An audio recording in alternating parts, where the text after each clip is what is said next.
Gloire à Jésus, nous sommes à la dernière partie de Conduit par l'Esprit de cette semaine. Nous disons comme ça, gloire à toi Seigneur, béni sois-tu car tu es là, tu es présent avec nous. Gloire et honneur te révèlent, cher Saint-Esprit, que tous ces instants que nous passons ici soient dirigés par toi, soient orientés par toi. Nous avons prié dans le nom puissant de Jésus-Christ. Amen. Nous croyons que l'Esprit de Dieu est avec nous et dirige toutes choses. Nous croyons que cela sert effectivement à quelqu'un qui en a besoin. Alors, comme vous le savez, j'ai dit que je fais des vidéos très courtes. Vous remarquerez que mes vidéos sont en ces temps-ci assez accélérées, assez speed, voilà, donc accélérées. C'est dans le but de vous donner du contenu assez condensé, assez exploitable le plus facilement possible. Donc, on va y aller pour cette dernière partie. Alors, aujourd'hui, nous parlons de avoir de l'audace. Il est évident que marcher par l'esprit n'est pas une chose maintenant facile. Parce que l'être humain est quelqu'un qui vit par la vue. Ça, c'est quelque chose qui est su, qui est établi, c'est un fait établi. L'être humain vit par la vue. L'être humain fait toutes choses par la vue. Pourquoi je dis ça? L'être humain marche par le palpable. Regardez une chose. Lorsque je te dis, j'ai porté une chemise verte. Tu vois que ma chemise, ce que tu captes comme couleur, tu vois du bleu. Mais si je dis ma chemise est verte, tu croiras jamais. Parce que toi, tu vois du bleu. Tu vois du bleu. C'est comme tu vois, par exemple en Chine, on voit les vidéos sur Internet, des ponts en verre. Des ponts en verre. Écoutez, tu as vu un pont en verre. Quelqu'un qui pèse 3-4 fois plus que toi a traversé. Comment se fait-il que des gens traînent pour pouvoir traverser le pont, sachant très bien qu'ils ne vont pas tomber? C'est l'humain qui est comme ça. Ce qu'on voit, c'est ce qu'on croit. Lorsque l'esprit te dit, par exemple, même si tu vois un trou devant toi, il dit, il n'y a pas de trou, vas-y, fonce. Mon frère, moi je vois tout. Toi, tu es Saint-Esprit, moi je suis ma viande va tomber dans le trou. Je ne passe pas. Donc l'être humain est beaucoup plus conduit par ce qu'il voit, par ce qu'il peut palper, par ce qui est physiquement concevable. C'est pourquoi je dis, il faut de l'audace, il faut du courage à l'homme pour pouvoir marcher par l'esprit, pour pouvoir être conduit par l'esprit de Dieu. Il faut du courage, il faut de l'audace. Bien-aimé, c'est pas du tout facile, je le sais, mais je t'encourage à travailler de l'audace. Hier, comme ça nous avons dit, il faut pouvoir honorer les petites consignes, pouvoir aller par petit à coup, par à coup, pardon. Il faut aller par petits gestes, c'est important. Considérez les petits éléments qu'on reçoit de cet esprit. Mais quand nous parlons d'avoir de l'audace, nous pouvons prendre l'exemple de Pierre qui dit à Jésus, si c'est toi, ordonne que je vienne. Jésus a dit, viens. Mais qu'est-ce qui s'est passé? Pierre a posé le pied sur l'eau, il a commencé à marcher. Il a marché sur l'eau comme s'il marchait sur la terre. Jusqu'au moment où il commence à regarder autour de lui. Voir les vagues, voir le vent, pour que son instinct humain reprenne le dessus pour dire, c'est pas possible ce que je suis en train de faire, c'est impossible. Pour qu'il puisse couler. Ah, Jésus dit, mais pourquoi tu as douté? Cela nous enseigne une chose. Le fait de regarder autour pour dire, même si je vois, tant que l'esprit n'a pas dit que c'est ça, c'est pas ça. Même si je vois la mort, tant que l'esprit dit que c'est la vie, c'est la vie.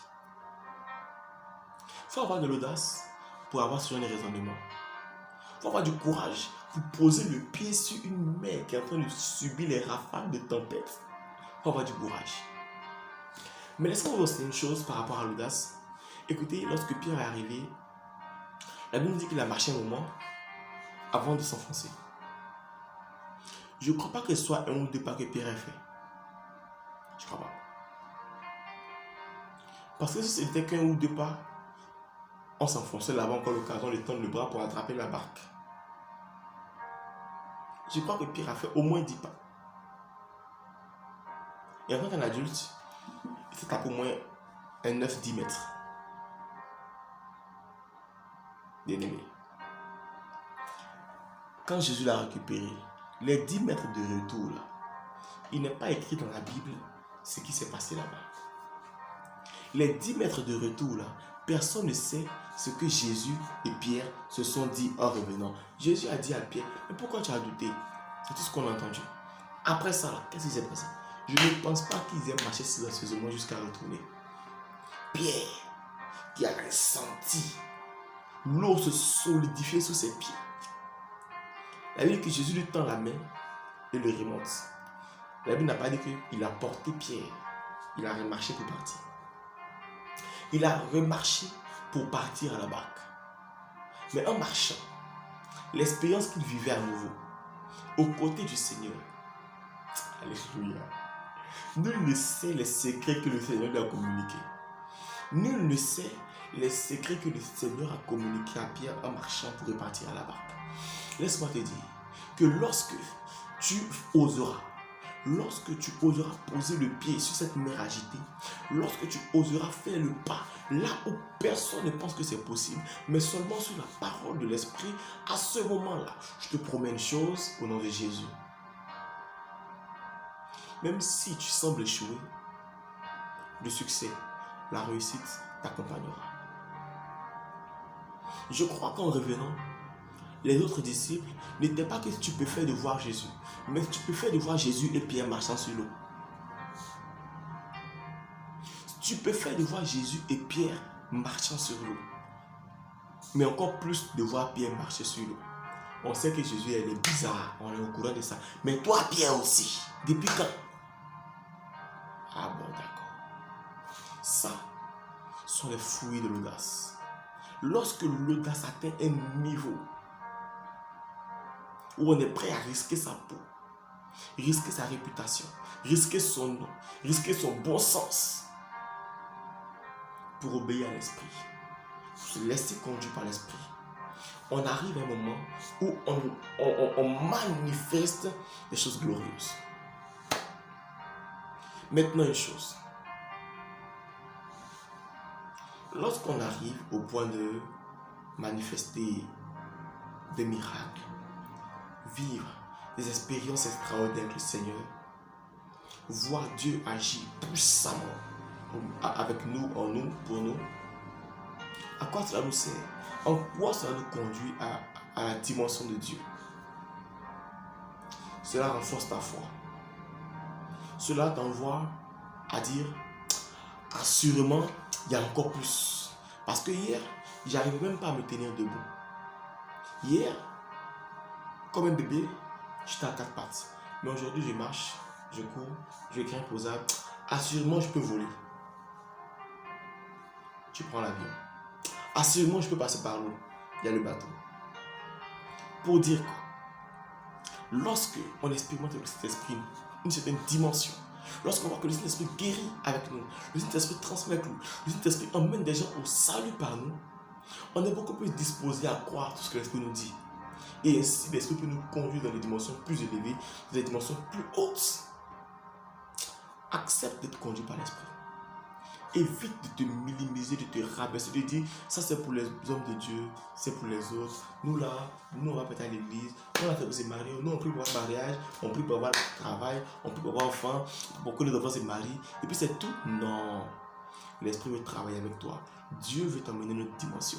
Et cela passe aussi très souvent par la manifestation des dons spirituels. Il dit que ces dons sont pour tout enfant, toute personne qui a cru, pour vous et vos enfants, en aussi grand nombre que le Seigneur les appellera. Et je crois que tu as été aussi appelé au salut, tu as été appelé à vivre la dimension divine. Je t'encourage, je t'exhorte à rechercher cette dimension en osant, en posant le pas, en écoutant cette voix subtile qui est en toi, en écoutant cette conviction qui est en toi, en écoutant cette orientation qui te pousse à la sainteté, cette orientation qui te pousse à glorifier Jésus, cette orientation qui est en accord avec la parole de Dieu, et ose, tu verras que tu entendras beaucoup plus, tu verras beaucoup plus, tu seras beaucoup plus porté par l'Esprit, parce qu'il verra que tu écoutes, que tu suis, que tu respectes sa parole, que tu honores. Il te conduira beaucoup mieux. Que le nom de Jésus soit béni et que son esprit en toi te conduise, que tu te laisses remplir non seulement par l'esprit, mais revêtu de cet esprit-là, afin qu'il te conduise pleinement dans la dimension de Dieu. Au nom de Jésus que j'ai prié, nous sommes bénis.